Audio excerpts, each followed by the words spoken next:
Take the fact that I am a minister of the gospel out of it. Wrestling has always been about good versus evil. It's not today. It is not the same business anymore. Today, wrestling glorifies the anti-hero.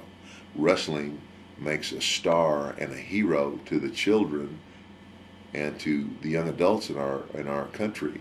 They make stars out of the thug, out of the street gang member, out of the pimps.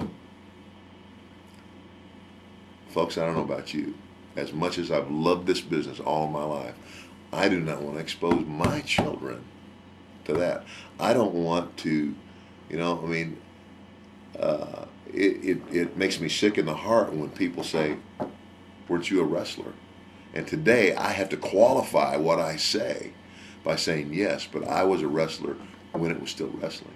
Because I do not want to align myself with what is being put out there to the public today that's being called professional wrestling.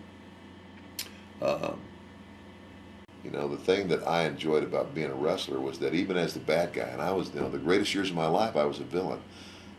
But folks, all of you wrestling fans know that I spent most of my career getting beat. That was my job. It was my job to say to the fan, ultimately, through what happened in the ring, you know what? My money can't buy Hulk Hogan. My money can't buy everything.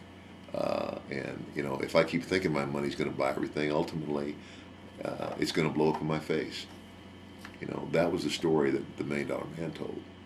That was the story that Hulk Hogan told when he said, you know, Dibiase, I can't be bought. That's a good story. You know, yeah, wrestling's violent. Yeah, wrestling is, in some ways, violence, but violence is a part of life. Violence is, you know, hey, there's plenty of violence in the Bible, but what do the stories tell? What's the moral of the story? You see, the thing that was always so wonderful about wrestling was the moral of the story was that when it came down to the blow-off, when it came down to the pay-per-view match, when it came down to the good guy versus that bad guy, and that good guy who had been beat and robbed and cheated for 10 weeks, when he finally got the conditions of the match right and got that no good so-and-so in the ring for the blow-off match, he was the guy that came out the winner. And that was a story being told to our kids. That's not true today. Today, it's if the bad guy can get away with it, he's cool. And I'm sorry, but that's not the right story. And I just pray, I really do, that one day that'll change. Do I love this business? You bet I do. It has put a roof over my head and food in my mouth most of my life.